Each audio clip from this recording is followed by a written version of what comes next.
Hi, everyone. I'm Ashleigh Banfield, and this is Drop Dead Serious. It is day 12 of the federal racketeering trial against Sean Diddy Combs, and what happened inside that courtroom today might be some of the most emotional and the most difficult testimony that we've heard yet.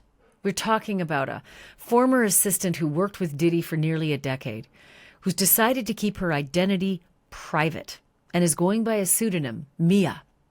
Her identity has been sealed by the court because prosecutors say that Mia is a sexual assault victim of Sean Combs, and not just once. What Mia shared under oath today, it shook the room. And for the first time, the jury didn't just hear about what happened behind the scenes in Sean Combs' world, they felt it. We also heard more from Deontay Nash, the celebrity stylist whose candid, unfiltered testimony picked up right where it left off, with some jaw-dropping moments and one-liners that had even the jury laughing. Diddy walked in wearing all gray sweater, gray pants, and a crisp white Oxford shirt. Those are the clothes that his lawyers provide for him. Because don't forget, every night when court is over, he changes right back into his jail jumpsuit. He eats prison food and he sleeps on a prison mattress, only to wake back up in the morning and get back into that prison jumpsuit and head for court. And that's where he gets to change back into whatever fancy clothes the lawyers bring for him that day to wear in the courtroom. And on this day, he once again gave a thumbs up to the gallery as he entered the courtroom and greeted his attorneys like it was just another day at the office. And in the gallery, familiar faces again took their usual seats. His mother, Janice, his three sons, Quincy, Christian, and Justin, his publicist, Holly Baird, and his longtime friend, Charlucci Finney, who once again was wearing his signature free puff sweater and hat. When Janice walked in, Diddy waved and blew her a kiss and then mouthed what looked like, "Hi, Mommy." If you checked out my episode yesterday, I talked to a couple of mobsters, guys who were part of organized crime back in the 80s. And I asked them a lot of questions about Diddy, and they said, as bad as they were in the mob, they never treated their women like this. And then later in this episode, you're going to hear my conversation with Sammy the Bull Gravano, the guy who brought down John Gotti, turned on John Gotti, Teflon Don, and got him locked up. Sammy the Bull was involved in 19 murders, and Sammy the Bull was also brought down by RICO. Sammy the Bull lived the most violent life in the mob, environment of the 70s and 80s. And when I asked him about Diddy and the alleged behavior, and I asked him to characterize that as compares to the behavior of mobsters, it was just unbelievable what he said. Then I asked him, if Diddy ends up in prison, how would he be treated? Court opened up today with the defense picking up right where they left off in the cross-examination of celebrity stylist Deontay Nash. During cross-examination, Deontay stayed in his unabashed, candid self the entire time. But Diddy's lawyer, Xavier Donaldson, came in swinging, trying to poke holes in Nash's credibility. But Deontay did not flinch. Donaldson zeroed in on one glaring omission. Deontay had never told the prosecutors about the blood that was coming from Cassie's face during one of those assaults. Not once. And that wasn't the only thing that Deontay said for the first time on the stand yesterday. But Deontay had a good answer for that. He said that he held back from prosecutors, only giving them the bare minimum, admitting that he did not want to be a part of this process. Quote, "I didn't trust anybody. I gave the government as little as possible. They didn't ask. That's on them." When Diddy's lawyer brought up Cassie's movie shoot in South Africa, Deontay beat him to it. Quote, "Mr. Donaldson, I see what you're getting at. I did hook her up with Michael B. Jordan. He's fine. She fine." Gallery laughed. Jury chuckled. Even Diddy's lawyer, Brian Steele, was seen silently cracking up. And when the conversation turned to Gina, another of Diddy's girlfriends, Deontay shut it down fast. Quote, "Oh no, you're not going to put that one on me." Another wave of laughter swept through the courtroom. And as for Deontay's impression about what Cassie thought about Gina, Deontay made it clear she wasn't that pressed about Gina. When Puff would be with Gina, she'd be like, all right, girl, it's time to go out. In other words, Cassie wasn't sweating it. And then came redirect. Prosecutors brought the jury back to the very first time that Deontay met Diddy, a moment that, in hindsight, set the tone for everything that followed. It was Cassie's 29th birthday, a night that should have been about cake and candles and a celebration of her, but according to Deontay, Diddy showed up late, made a scene, and then tried to get Cassie to leave her own party. But he said Cassie didn't want to go. Deontay said she wanted to stay there with her friends, but that Diddy had other plans for her. Prosecutors asked if drugs were involved that night, and Deontay said yes, both Diddy and Cassie were using, but made it clear that Diddy seemed fully aware and totally in control. And then came the line that stopped the courtroom cold. Deontay testified that Diddy looked Cassie dead in the eye and said, quote, girl, you're going to get some D tonight, end quote. At one point, Nash's own lawyers could be seen nodding or shaking their heads, reacting every time his answers veered off script. Still, it was clear that Deontay had the room. He had the jury, the gallery. And in a case of full trauma and testimony that can gut you from the inside out, Deontay Nash brought something unexpected. He brought clarity, color, and just a little bit of comic relief. And man, oh man, was the jury ever going to need it for what came next. Because next up, the government called a witness who walked into court under a pseudonym, Mia. Not her real name. And for safety reasons, the court has sealed her identity. No photos, no identifying details, no sketches even. Just one woman testifying about nearly a decade behind the scenes of Diddy's empire. Mia was as quiet as a mouse on the stand, speaking in hushed tones. She could barely look up from her lap. And she cried through much of her testimony. Whether it was shame or fear or the humiliation of it all, she made no eye contact with the jury, nor with the gallery, and certainly not with the defendant, Sean Combs. We do know this. Mia started working for Diddy back in 2009, first as a personal assistant, and then, as she put it, she rose through the ranks, eventually becoming director of development at Revolt Films. What she shared with the jury wasn't just shocking. It was deeply personal. It was graphic. And it was almost too much to hear, even in a case that's been full of disturbing moments. When prosecutors asked what it was like working for Diddy, Mia didn't sugarcoat it. She called the environment, quote, chaotic, toxic, exciting. She said, quote, the highs were really high, but the lows were really low. And at the center of it all, according to her, it was, quote, Puff's mood that dictated everything. Mia told the jury she never set out to work in hip-hop or handle logistics for a global celebrity empire.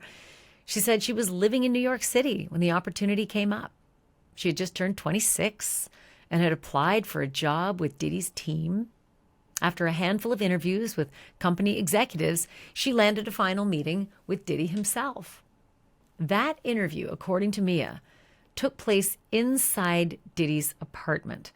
She told the jury that he opened the door mid-phone call, didn't even hang up, just waved her in like it was any other day. And even though Mia had worked for big names before, this one felt different. She was nervous. She was excited. She told the court this felt like her big break. But it didn't take long for that dream to sour. Mia testified that she quickly realized the phrase 24/7 wasn't just a catchphrase at Combs Enterprises, it was the job description. She said she had worked high-pressure roles before, including working for actor Mike Myers. But even those, quote, 24/7 jobs had a structure. Early calls at 7 a.m., maybe a start that's 10, goes till 6. But with Diddy, there were no boundaries, she said, none. Mia told the jury she was promised a $55,000 salary, but when the checks started coming in, it was only $50,000, and she was working around the clock. But the hours weren't the only surprise. She said the job wasn't just intense, it was a competition. On her very first day, Mia was told she would not be seeing Diddy for at least 2 weeks. And why? Because she was told she was on trial, not in a courtroom, in the office. A professional trial, a probationary period where multiple assistants were brought in and pitted against each other. Mia compared it to a show called I Want to Work for Diddy on VH1, a reality show where contestants were pushed to their limits. Only this time it wasn't TV drama. This was her real life. She told the jury that her longest stretch without sleep lasted 5 whole days. It ended in Las Vegas during a work trip. She said she'd been taking Adderall XR to stay awake, a prescription that she'd had for ADHD, but even that couldn't keep her going. Eventually, she said her body just started shutting down.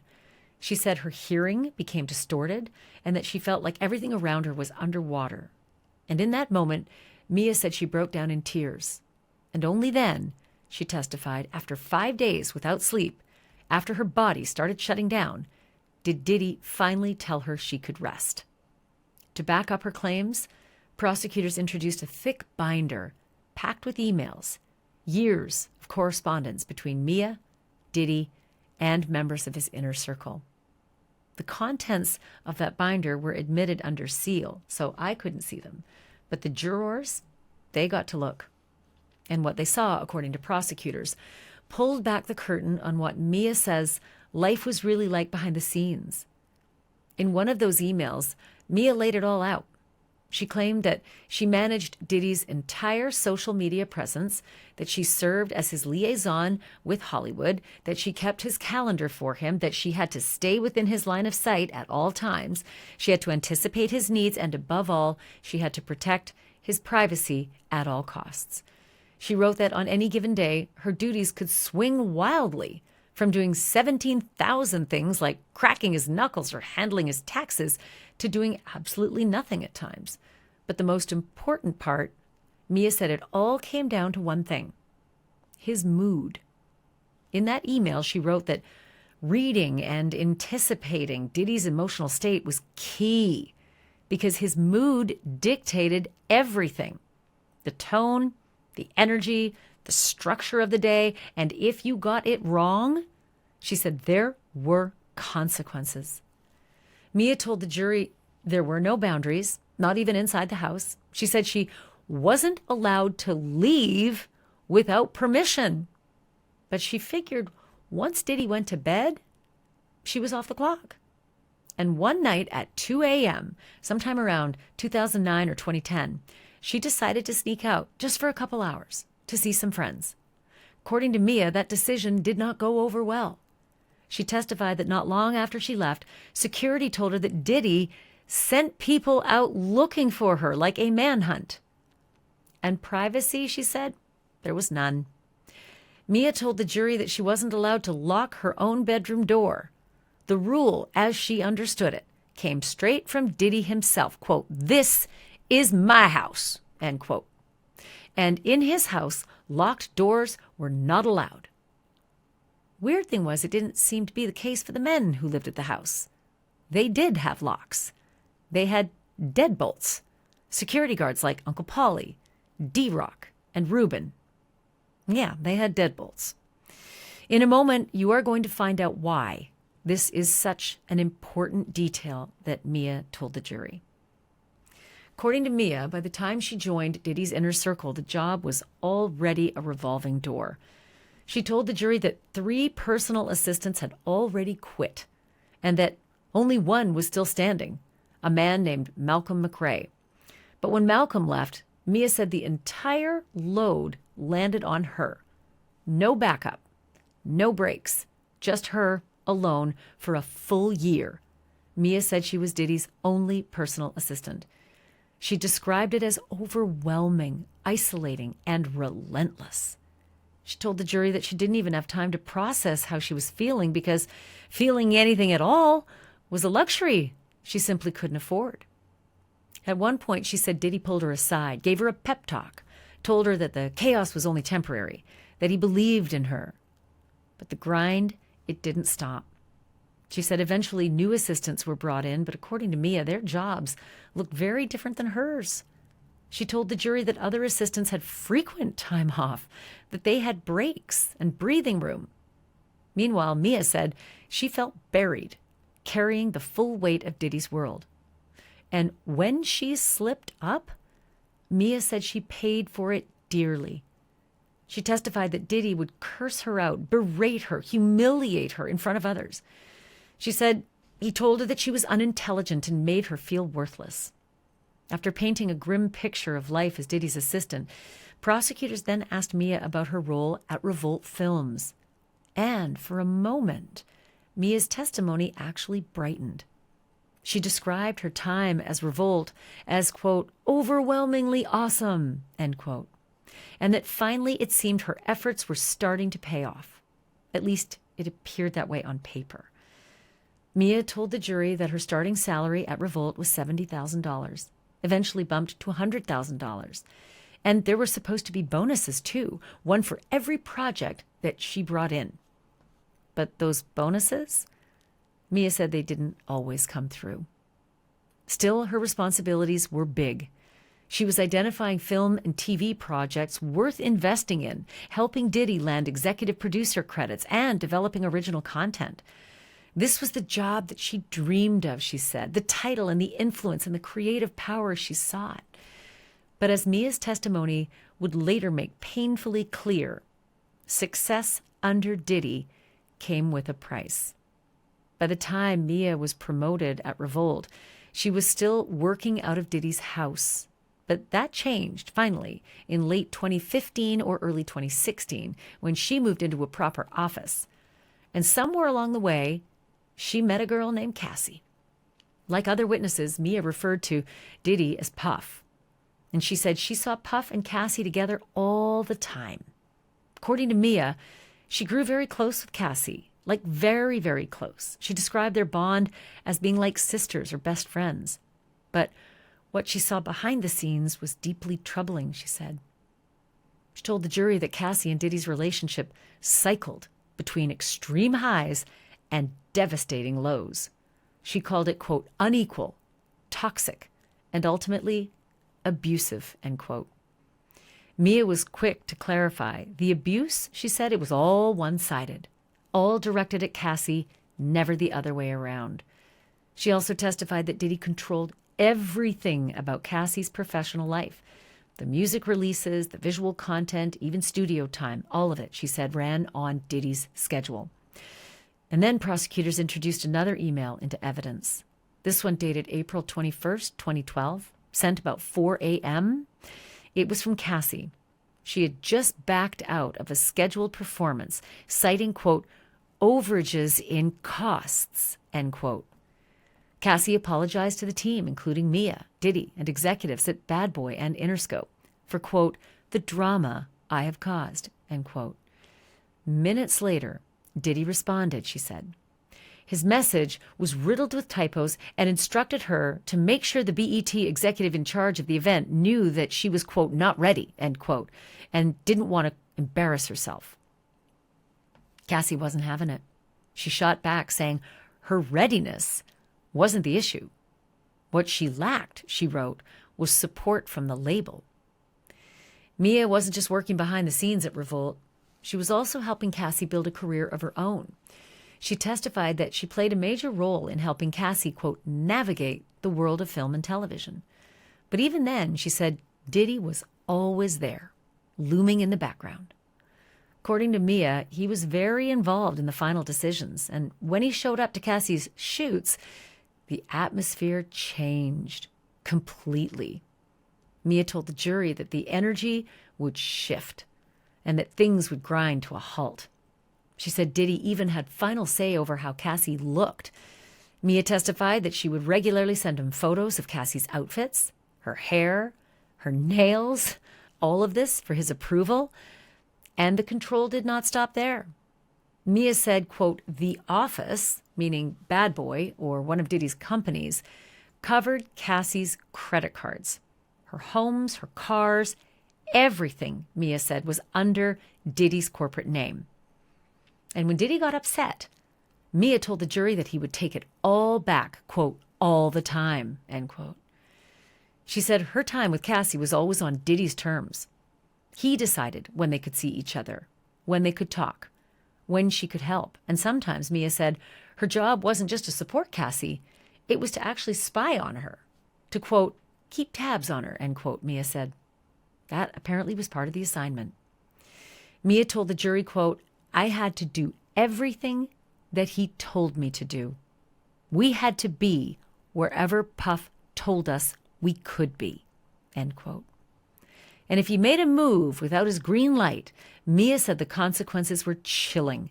Quote, something bad, like very scary, could happen. That's how she put it. She called Diddy's punishments, quote, unpredictable, but always, she said, quote, terrifying. And according to Mia, when Diddy wanted to reach Cassie, he made sure it happened. She testified that he'd call, text, email, and if Cassie didn't respond, he'd find another way. Sometimes that meant using staff, sometimes security, and sometimes it meant using Mia. He said she was often tasked with relaying his messages, and on more than one occasion, if Cassie didn't respond fast enough, security would physically show up and look for her. And then Mia's testimony turned much darker.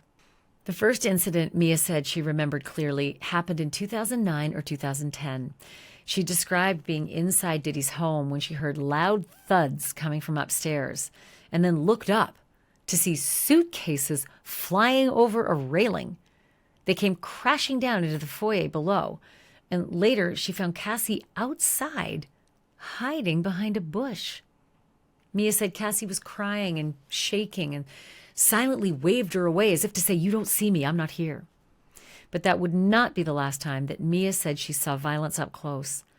One of the most disturbing incidents mirrored something the jury had just heard from Deontay Nash the night that Cassie's head was split open. Mia told the jury that Diddy showed up in a rage, screaming, have you been drinking? Not just at Cassie, but also at her, and at Deontay, too. Mia described Diddy as, quote, crazy aggressive. She said Diddy threw Cassie to the ground and began beating her. She said both she and Deontay jumped in to try to stop it. At that moment, she said she feared for Cassie's life. She told the jury, quote, I thought he's actually going to kill her. Mia said she watched as Diddy slammed Cassie's head into what she called, quote, the sharpest, strongest corner of the bed frame. And then Cassie's forehead started gushing blood. That is when Mia said everything shifted. She told the jury that Diddy flipped instantly into what she described as, quote, protector mode. She said that Diddy demanded that she call another assistant named Kayla and then instructed her to tell the doctor that Cassie had been drunk and hit her head. Mia said she made the call, not because she wanted to lie, but because she said it was the only way to get Cassie help. And she made it clear to the jury those instructions came directly from Diddy. Throughout that night, Mia said he was consumed with rage. She told the jury, quote, his eyes turned black. There was no getting through, end quote. Mia said that she'd seen Diddy high before, but not that night. That night, she told the jury there was no indication that he was on drugs. To her, it was something even more terrifying. Pure, unfiltered rage. There was one story that Mia told that really stood out. It started as a rare escape, a moment of rebellion, the night that she and Cassie defied Diddy's orders to stay in and not leave the hotel. But they snuck out anyway to go to a party, and not just any party, a party at the house of music legend Prince. According to Mia, it happened in 2011 or 2012. Diddy had instructed Mia to stay in the hotel with Cassie while he spent the night at home with his kids. It seemed simple enough until a friend invited them to Prince's house. And with that kind of invitation, Mia said she and Cassie debated it like little kids. Should they go? Should they stay? Ultimately, they went. And for a little while, she said it was fun. She said they were dancing and laughing, and Mia told the court that it felt like a real break from all the pressure. But suddenly, everything changed, she said, when Diddy showed up. She said, the moment their eyes met across the room, Mia knew. She said that she and Cassie bolted, literally ran through Prince's house trying to get away. But according to Mia, Diddy caught up to Cassie. Mia testified that Diddy threw Cassie to the ground and started to attack her, right there at the party. She testified that that is the moment Prince's security team stepped in. She said she did not go back to the hotel that night, that instead she hid at a different hotel. But the next day, she told the jury she got a call from someone in HR named Vashta, who told her that Diddy was suspending her. No pay, no real explanation, just one word: insubordination. Mia testified that HR never mentioned the physical assault that she said she'd just witnessed at the hands of her boss. Not a word about what had happened to Cassie at Prince's house, just that she, Mia, the assistant, was in big trouble. Of all the stories that Mia shared on the stand today, this one was one of the more vivid and haunting descriptions. Mia told the jury that she traveled with Diddy and Cassie to Turks and Caicos twice around 2012. And what happened there, she said, has stayed with her forever. One night, Mia said she was jolted awake by Cassie, who had burst into her room screaming, quote, "You got to help me. He's going to kill me." Mia wasn't sure if those last two words were hit me or kill me. But either way, she told the jury the fear in Cassie's voice was unmistakable. Cassie, normally composed, was panicked and terrified. Mia testified that they sprang into action, grabbing heavy wooden furniture, even the bed, anything they could find to barricade the hotel room door. And she said Diddy was on the other side of it, banging and yelling and trying to get in. Eventually, she said they slipped out the back of the hotel and ran towards the beach. She says she could even remember the mosquitoes that followed them as they were running. The next incident that Mia described was harder to piece together, a blur of panic. She said she couldn't remember the full sequence, but the images, those were seared into her brain. She and Cassie, she said, escaped again, this time by water. Mia described paddling away from shore on flat paddleboards with Diddy screaming from the beach behind them. And in that moment, she said one question hit her. Was it scarier to face Mother Nature or go back to Puff? She remembered the sky turning black and the hotel, whatever safety it might have offered, getting smaller and smaller in the distance. Mia never called the police. She told the jury that Diddy often talked about people trying to blackmail him, and calling the police, she said, would have been seen as exactly that, blackmail. Quote, "I was taught I was supposed to protect him," end quote. Then prosecutors turned to the topic of Cassie's injuries. Mia testified that she personally saw Cassie with black eyes, bruises, a busted lip, and that terrible gash on her forehead. And then the jury saw the photos to match. One of the photos showed Cassie at the premiere of the movie The Perfect Match, casually eating a hot dog. Mia said that she took that photo herself and that Cassie had bruising on her arms and around one eye that she had tried to conceal with makeup. But it was there, and she saw it. Another photo was shown from the Cannes Film Festival, and in that one, Mia testified that Cassie had a busted lip. And then came the audio. Mia told the jury that she once heard a recording that Cassie had secretly made, audio of a fight between Diddy and Cassie. She said she recognized both voices immediately. Cassie sounded panicked, and Puff, according to Mia, he sounded, quote, very, very, very angry, end quote. But it wasn't just shouting. Mia testified that the recording captured something far more disturbing, the sounds of physical assault. A thud, a struggle, the unmistakable sounds, she said, of somebody getting hurt. And according to Mia, caring for Cassie was part of the job, but it wasn't always about glam teams or red carpets. Sometimes it was about damage control and hiding the injuries. Mia testified that she was often tasked with bringing Cassie things like arnica gel, which later, Mia said she learned, was used to treat bruising. She said there were stretches when she looked after Cassie in hotel rooms, especially before Cassie had a place of her own. And during those days, she said there was a strict rule. No one could leave until Cassie's injuries were healed and covered. When the prosecution asked Mia directly whether she was allowed to leave, her answer was simple: "Oh no, we were not allowed," end quote. As for the hotels themselves, Mia said their stays could last anywhere from days to weeks, and that she was responsible for everything. Transporting Diddy and his guests to and from the hotel, unpacking their things, setting up the rooms, and then staying on call around the clock. Because even behind closed doors, Mia said the job never stopped. She testified about one trip to New York that, in her words, felt different. She'd been to Diddy's home in New York many times before, but this time something was off, she said, and not just the usual tension. Quote, "The energy felt bad in a different way than normal." She told the jury, quote, "Normally I was used to when Puff was upset. This was more like he wasn't mad. He was really upset," end quote. Mia said Diddy told her that Cassie had been talking to someone else.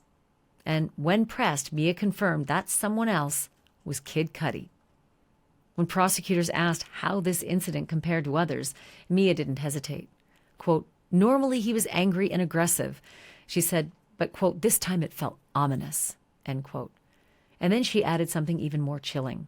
Quote, "All this time before, I never witnessed Cassie do something to cause him to be upset. This was the first time, and I was bracing myself for something really bad to happen," end quote. And that dark cloud, Mia said, never lifted, because in Diddy's world, even silence could be dangerous. And then Mia told the jury about what she called hotel nights and what other witnesses have called freak-offs. She said she did see Cassie those nights, though not often. But on one night in particular, something stuck with her. It was at the London Hotel in New York. Mia said she was making a delivery for Diddy when Cassie answered the door wearing a bright blue wig. Mia said she only opened the door a crack, just enough for her face to peek through, and Mia said she couldn't tell if Cassie was clothed. She said she asked Cassie if she was okay, but that Cassie looked like she was, quote, struggling. Eventually, Mia said Cassie quickly said yes and shut the door. After those nights, Mia testified that it was often her job to clean the rooms. Sometimes she said Diddy told her to. Other times it was just understood, quote, office procedure, end quote. Mia told the jury that the goal was to make sure that hotel staff didn't stumble onto something that could end up on TMZ. But what Mia described was not your average mess. She said the rooms were, quote, a nightmare. Candle wax on the furniture, wet towels everywhere, broken glass, puddles of water on the floor, and sometimes blood. When she asked about it, Mia testified that Diddy told her it was from Cassie's period. Mia told the jury that she was often with Cassie before these so-called hotel nights and remembered one in particular. She said they were sitting in Cassie's car when Cassie got a text, looked down at her phone, and groaned, quote, "Oh, Puff wants to have a hotel night," end quote. According to Mia, Cassie didn't just seem annoyed. She was upset, nervous, uncomfortable. Mia said that Cassie developed stomach issues and even got sick. And the aftermath of those so-called freak-offs, Mia said it actually had a name, Man Down. Because after those nights, Diddy and Cassie would sleep for days, only waking up to eat. And then Mia's testimony took yet another dark turn. She told the jury that before she started working for Diddy, she didn't do drugs at all. But that once she entered his world, that all changed. Mia testified that she used drugs while working for Diddy, sometimes in his presence, other times on her own. And when she was with him, she said he was the one who provided the drugs. The first time she recalled was at Diddy's home in Miami during what she believed was either the Winter Music Conference or the Warner Music Conference. She wasn't sure of the year because the event happened annually. That night, Mia said she took MDMA, a pill Diddy gave her personally. She said Diddy told her it was, quote, the best pure. And by taking it, she was now part of something he called, quote, the Breakfast Club. Mia said she interpreted that to mean that she was finally in, part of the inner circle, the cool kids. She told the jury that she took the drug because in that moment, she felt safe. She felt protected. And more than anything, she said she believed that Diddy would finally see her as more than just an employee. Mia also described a drug experience that she said left her shaken. And it didn't happen at a club or a party. It happened on Diddy's tour bus at Burning Man, she said. She testified that the bus had been outfitted for the night. Blackout shades were drawn, disco lights were flashing, and laid out in front of them 3 separate plates of powdered drugs. According to Mia, Diddy turned it into a game. Everyone there was expected to take a hit of either cocaine, Molly, or ketamine. And Mia said it was not an option. Mia told the jury that she was nervous, like really nervous, and that she tried to say no, but that Diddy wouldn't let it go. What started as joking quickly turned serious. She said he got stern, told her, quote, she was messing up the whole vibe, end quote. Mia admitted that she even tried to fake it, pretended to snort the powder without actually doing it. But she said that Diddy caught on. Mia said he got right up in her face and said that he was upset. And that's when she said Diddy cut a line of drugs just for her. Mia testified that she did snort it, but that the second she got away, she tried to blow it back out. Mia didn't just testify about her own drug use. She said she witnessed Diddy using drugs too. She told the jury that she saw him take MDMA, ketamine, and prescription pills, usually at parties, but sometimes in more unexpected places like the recording studio. There were moments, she said, that made her feel deeply uncomfortable. She remembered thinking, this is an inappropriate time to be doing drugs, like right before a board meeting, she said, or even before appearing on the Chelsea Handler show. But prosecutors asked if Diddy ever used drugs while working, and Mia did not hesitate. Quote, to me, she said, Puff was always working. She also testified about where he kept the drugs, a Louis Vuitton bag she referred to as his med bag. It's the same bag other witnesses have already testified to. Mia said she tried not to snoop, but occasionally she'd catch a glimpse. Once, she said she saw pills stamped with a smiley face with X's over the eyes. Whatever was in that bag, she said, it was always close by. When prosecutors asked Mia to sum up what it was like working for Diddy, her answer seemed brutally honest. At the best of times, she said Diddy treated her like a best friend, a creative partner, someone he could count on. He complimented her work, acted like a protector, and he gave her life advice. But at the worst of times, Mia said Diddy treated her like, quote, a worthless piece of crap, end quote. Mia testified that he would humiliate her, scream at her, curse her out, and go on long, demeaning rants about how incompetent or stupid he thought she was. She said her job always felt like it was hanging by a thread. He'd threaten to fire her. He'd throw things at her. But in the same breath, he'd dangle promises that someday she could have any role she wanted in any of his companies. And for Mia, there was one dream that mattered most: creating film and television. She told the jury that that's what she really wanted. But even that, she said, came with strings attached. While working on projects for Revolt TV, she said Diddy would threaten to strip her of her credits, using the very thing that she loved most as leverage. It was, in her words, a constant push-pull. Validation 1 minute, verbal destruction the next. And for years, she said she stayed. And then Mia described a night that has never left her. It happened sometime between 2010 and 2014. Around 3 a.m., she said she was in Diddy's kitchen. He had friends over, and the energy was tense. At one point, she says he told her to go to IHOP and get food. But before heading out, Mia testified that she ran to her room to change her tampon, something she said she hadn't had a free moment to do all day. And that's when, according to Mia, everything exploded. She said Diddy got angry and impatient and looked at her and said, "I meant now," end quote. Then Mia said Diddy launched into a rant that was loud and cruel and humiliating. Mia told the jury that there was, quote, literally blood dripping down her leg, end quote, when Diddy then grabbed a bowl of spaghetti and threw it at her aggressively. And then Diddy screamed, quote, get the fuck out, end quote. Mia testified that Diddy chased her outside. The spaghetti missed her by a few feet, but what stuck with her even more was that no one said a word. No one intervened. The next day, she said she got a call from HR, and that once again, it was the woman named Vashta. Mia said Vashta let her know that she was being suspended. No pay, no explanation.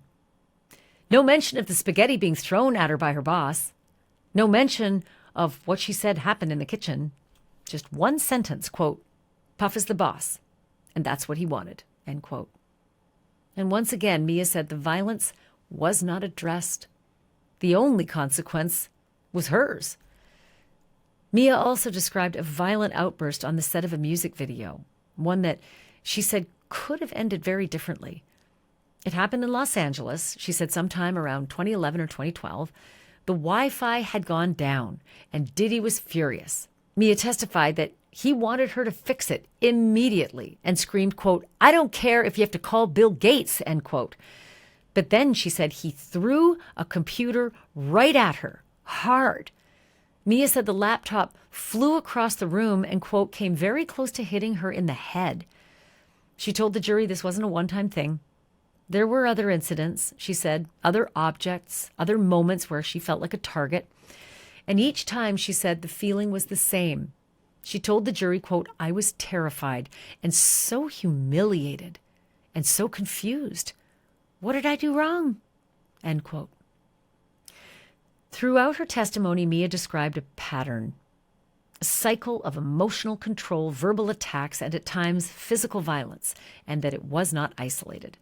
Mia told the jury that Diddy injured her on multiple occasions, at Cassie's apartment, in Turks and Caicos, even inside the offices of Revolt TV. The first incident she already described, the same night that Deontay Nash said he saw Cassie's head split open. Mia said she jumped in to try to stop the assault and ended up physically attacked herself. But in Turks and Caicos, it happened again. She said she was asleep in a hammock when suddenly she woke up drenched and shocked. According to Mia, Diddy had dumped a large metal ice bucket on her. He was screaming and then said he snatched her phone out of her hand. Mia told the jury she jolted up in a panic because in their inner circle, Diddy's moods were a constant topic of text conversation and that his internal teams kept each other updated and not always using the kindest words. She said she didn't want Diddy to see anything that looked like she was, quote, talking shit about him. So she tried to stop Diddy, and she said she even jumped on his back. And in response, she said Diddy threw her in the pool. But the most jarring moment, she said, happened at Revolt. It was one of her first visits to the office. Mia said Diddy asked to use her phone and that she handed it over to him, but stayed close by. She said she was worried because her last text was to stylist Derek Roche saying Diddy was, quote, being a jerk. According to Mia, Diddy saw the message and bolted into the bathroom with her phone. She said she followed him, trying to keep the bathroom door from closing, but she said Diddy slammed the door on her arm repeatedly until she thought her arm had broken. She said her arm was very badly bruised. And later at the studio, Mia said Diddy made a comment that stuck with her, quote, I wouldn't want someone going through my phone if I had what you had, end quote, he told her. Then he claimed he had sent himself, quote, compromising photos from Mia's phone. But Mia said she wasn't worried. She told the jury there were no such photos on her phone. She believed he was bluffing, trying to scare her. And when prosecutors asked her if she'd ever considered using what she knew to hold over him, Mia's answer was firm, quote, oh no, never, end quote. As if Mia's testimony up until this point wasn't disturbing enough, the worst was yet to come. She told the jury that Diddy sexually assaulted her, and not just once, multiple times over the course of her employment. Mia made it unequivocally clear. She never wanted to engage in sexual activity with Diddy. These incidents, she said, were never consensual, and they happened sporadically over the span of several years. Mia told the jury that Cassie was never present during these assaults and that she never told Cassie about them. But she said the first assault happened at the Plaza Hotel in New York during Diddy's 40th birthday party. At the time, she'd only been working for him for a few months. She told the jury he gave her 2 vodka shots and that when she drank them, something felt off, almost immediately. She says she remembered thinking, quote, "Whoa, did I eat today?" End quote. Mia said she was in her 20s back then, living in New York, and that 2 vodka shots should not have hit her that hard, but they did. Mia testified that it wasn't long before she found herself backed up against the kitchen wall. She said Diddy leaned in close, told her not to be nervous, and that he'd noticed the, quote, good job she was doing. That's when Mia testified he kissed her and slipped his hand up under her dress. She said she felt completely frozen, and that the next thing she remembered was waking up at sunrise, alone in a chair. She was wearing her clothes, but she said she did not remember how she got there. She told the jury, quote, "He was my boss. He was the boss or the king, a very powerful person," end quote. Mia testified that at the time, she told herself it was a one-off, that maybe Diddy was drunk, maybe it was a mistake, an accident. But what happened next, she said, shattered that illusion. She told the jury about a second assault, this time at Diddy's house in Los Angeles, where he lived from 2009 to 2010. Mia said she was sleeping in the upstairs bedroom, the one with the bunk beds. She stayed on the bottom bunk, and the door, she said, was unlocked because it had to be. She told the jury that Diddy would not allow her to lock the doors, even though male staffers, they had deadbolts, and they used them. Mia testified that she woke up in the middle of the night with Diddy on top of her. She said he told her to be quiet. And then, with one hand, he began to remove his pants. And through tears, Mia said he, quote, put himself inside of her, end quote. At that moment, she said she froze. Mia told the jury she felt, quote, terrified, confused, and ashamed, end quote. The prosecutor lowered her voice, gently guiding Mia through this testimony. But even as she struggled to speak, Mia told the jury, quote, it was very quick, but it felt like forever, end quote. Mia said she couldn't remember exactly how it ended, but she said one thing with certainty, quote, he didn't leave a job unfinished. She said it ended, quote, when he got what he wanted, end quote. Later in her testimony, Mia described yet another assault. This one, she said, happened at another Los Angeles home that Diddy kept at the time. She told the jury that she was helping him get ready for a meeting, something she did often.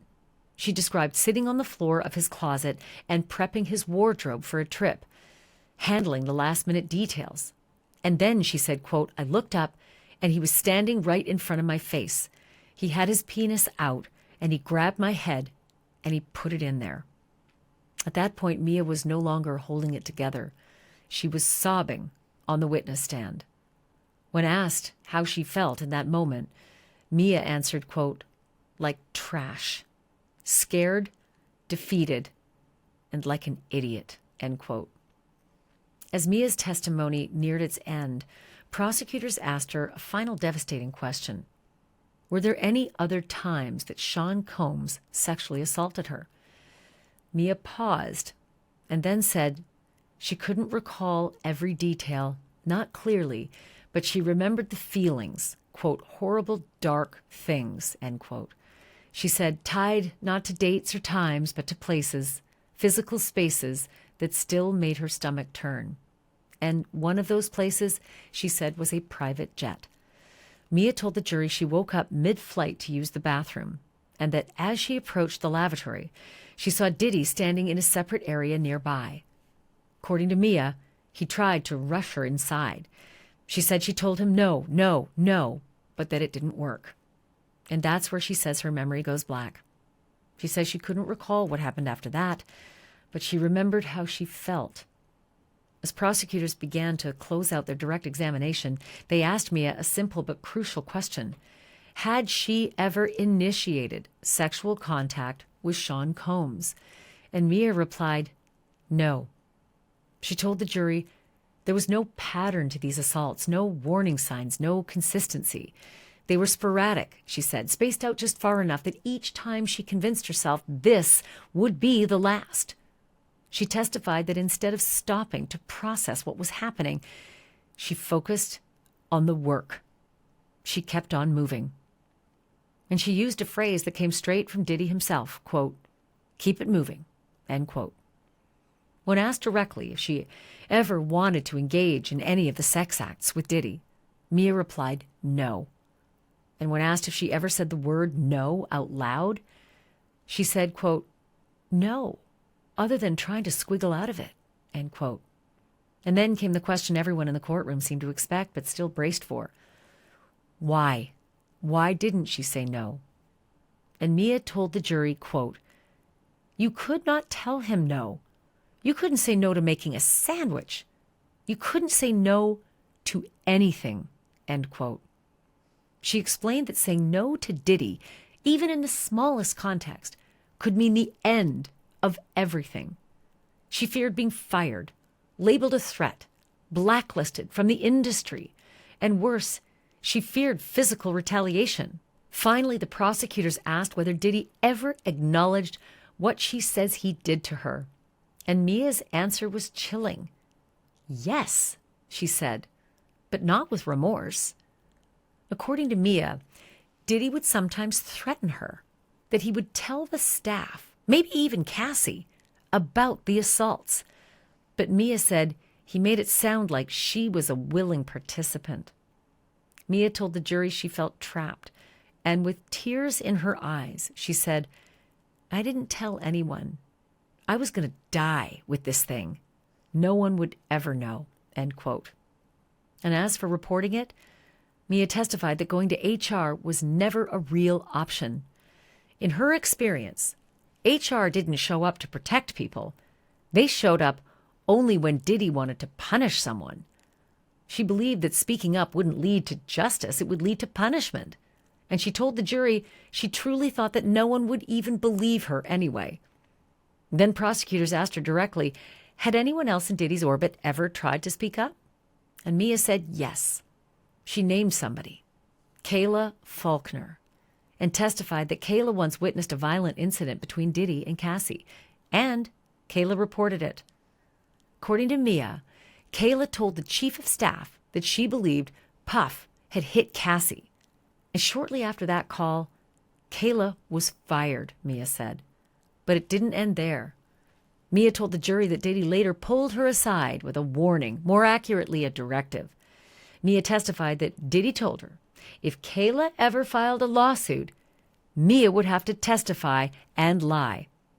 Mia explained to the court that Diddy told her what to say and that he wanted her to tell a completely unrelated story about Kayla drinking and not paying a bill and throwing a wallet and punching Mia. All of it designed to discredit Kayla. And Mia said it wasn't the first time she'd been given this directive. She testified that after Capricorn Clark was fired, Diddy did the same thing, pressuring her to defend him instead, telling her exactly what to say and how to say it. And about law enforcement, Mia said she never reported the sexual assaults to police, not because they didn't happen, but because, in her words, quote, it did not feel like an option. And she explained to the jury why she felt that way. Mia described a traffic stop in Los Angeles where she'd been speeding because Diddy was furious if she was late for work. When she told the officers who she worked for, they didn't believe her. So she called Diddy, she said.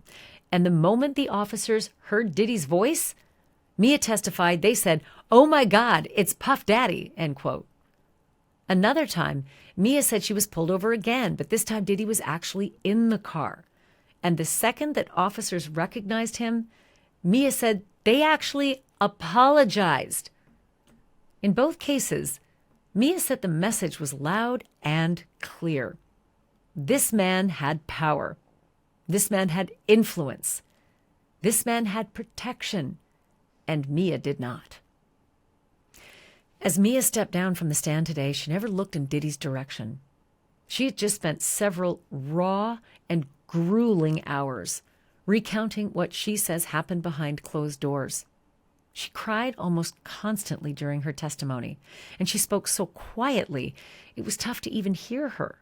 Her head down most of the time, dabbing her eyes now and then, never looking up from her hands. 3 of her closest friends sat in the front row, and as they listened, they cried too. Across the courtroom, Diddy sat still, legs crossed, hands in his lap. He shook his head as Mia described the sexual assaults. Later, he picked up a pen, clicked it occasionally, jotted down notes on the sticky pads and passed them to his lawyers, all while Mia described some of the most horrific moments of her life, she said.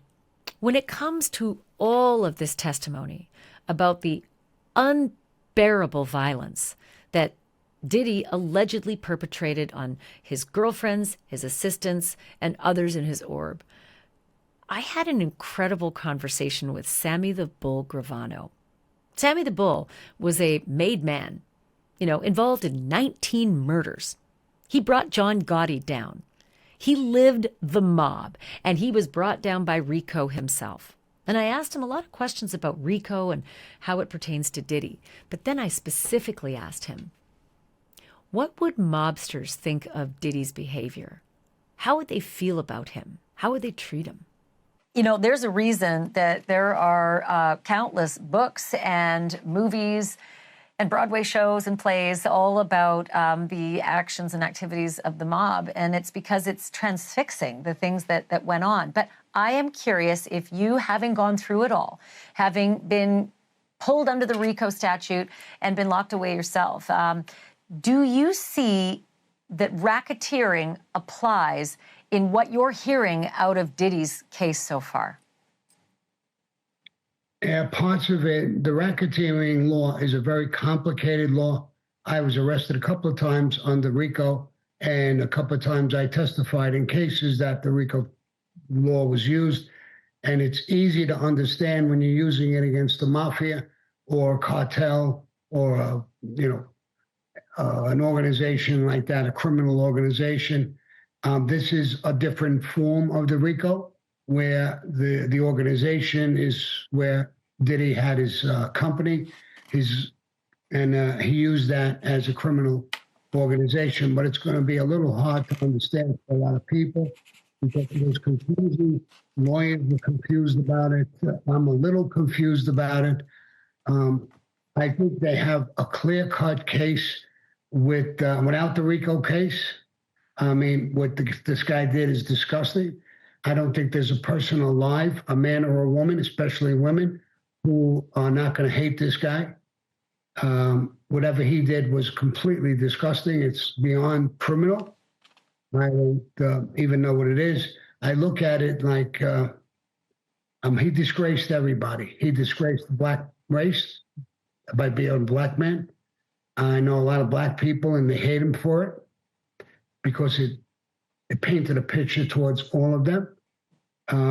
I think it's being followed all over the world.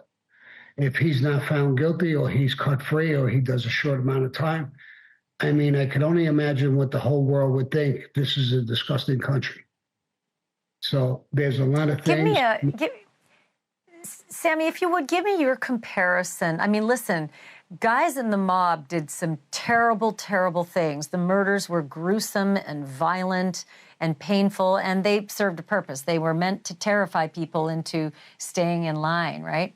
Compare that to the things that you've heard alleged from the witness stand and testimony under oath from a lot of these young women and some of the young men who were his assistants. Compare the guys in the mob to the stuff you're hearing alleged against Diddy. If we did that in the mob, we would be killed for it. We would never touch women and children and stuff like that. So that's against our rules, our principles. We would never get away with something like that. There was a guy, Roy DeMeo and Gas Pipe, who became serial killers, killing for no reason, and they were killed. So, I mean, if he was in the mafia, he would, and we knew what he was doing, he would have been killed. There would be no trial. Interesting. So what if he is convicted? And that is a long way. We're it's a 9-week trial. We're only 2 weeks into it. We're only in the prosecution's case. So obviously it looks bad for Diddy right now. If he's convicted, what would his life in federal lockup be like, given the evidence that we've been hearing about him and the way he treated women? He's going to be treated like a in plain English. I mean, that's what they're going to do with him. They don't like child molesters in prisons. This is very, very similar. Listen, we're all men. We have wives. We have daughters. We have granddaughters. When you hear this, it's going to turn your stomach. So I'm sure women will feel that way, and I'm sure most men will feel that way. So it's one thing to have these sexual parties and do what you want, swingers, but he took that to a whole nother level. I mean, there's women who didn't go along. Some women went along with it. Most of them did. He gave them drugs and stuff like that. They were unconscious. By the time they woke up, they don't even know who did what. This is, I've never seen or heard anything like it in my life. You know, Diddy's a billionaire. His defense is going to bleed a lot of money out of him, but $1 billion is a lot more. Some have said that money will buy him anything he needs in prison. It will buy him friends. It will buy him protection. It will buy him influence. Do you think that the money can leapfrog the other issues that you just said, that he will be considered, on the lowest rung, given the crimes that we've heard alleged in this trial? Now, it's true. Money talks in prison. He could buy a little bit of a protection, but they'll use him. Nobody will like him. They'll use him, but some guys are broke in prison, and they'll cater to him a little bit, maybe protect him so that they're getting money. It's going to be hard for him to get money into prison. I don't care if he's got billions or whatever it is. It's still got to come in through the prison system. And they're only going to allow a certain amount of money coming in. They're not going to allow huge amounts of money. And there's wardens, there's people watching these things that go on in prison. So he's not going to just be able to buy everybody in the joint. They'll see that, they'll stop it, they'll put a stop to it. He'll have some use of some money, but not big money. And people will hate him regardless, no matter how much money he has on the outside. Like I said, it's not going to get in that easy. They'll monitor all that. Well, and again, he's innocent until proven guilty, and we're only 2 weeks into the trial. I have one more question for you that I've been dying to ask you all these years. I know you were living this lifestyle. I know this was your world, but you've been out of it for a long time. And are you 19 murders? I'm trying to remember. Was it 19 murders that you committed? Yeah. No, I didn't commit 19 murders. I was involved in 19 murders. Sometimes I was the planner. Sometimes I was the shooter. Sometimes I was just, there's different, on a hit, there's a lot of different people, positions that you play. So I didn't kill 19 people. It sounds like I killed them all. I never woke up one morning and wanted to kill somebody. I usually had orders to do it like a soldier would have. And I never, we didn't kill women. We didn't kill children. And I never killed an innocent man. It was somebody who was in the mafia, who took the oath. You live by the oath or you die by the oath. So you break the rules and you die. Now, if you don't have so no regrets? Excuse me? No regrets? No, that's the rules and that's the life you live by. I was in the military as well, and there was rules. I was taught to kill the enemy. There's no regrets in doing that. You're fighting in a war. This is the same exact thing. If you can't have rules that you got a lot of tough guys in the mafia, whether it's the black mafia, the Italian mafia. Now, if you don't have rules where you die if you break the rules, how do you control them? You lose control of them. As for the jury, some of them took notes. Others just watched. They were focused, and they were processing every word. And what comes next may be just as explosive. We are still in the prosecution's case in chief. The defense has not even called a single witness yet. And yet this courtroom already feels like it's boiling over. And by the way, full transparency, I, along with many other people, are being sued by Diddy because of our coverage in cases that are yet unresolved. But as we await the next witnesses in day 13, I will be right here every step of the way with a complete daily recap of this case against Diddy. Thank you so much for watching. I'm Ashleigh Banfield, and the truth isn't just serious, it's drop dead serious.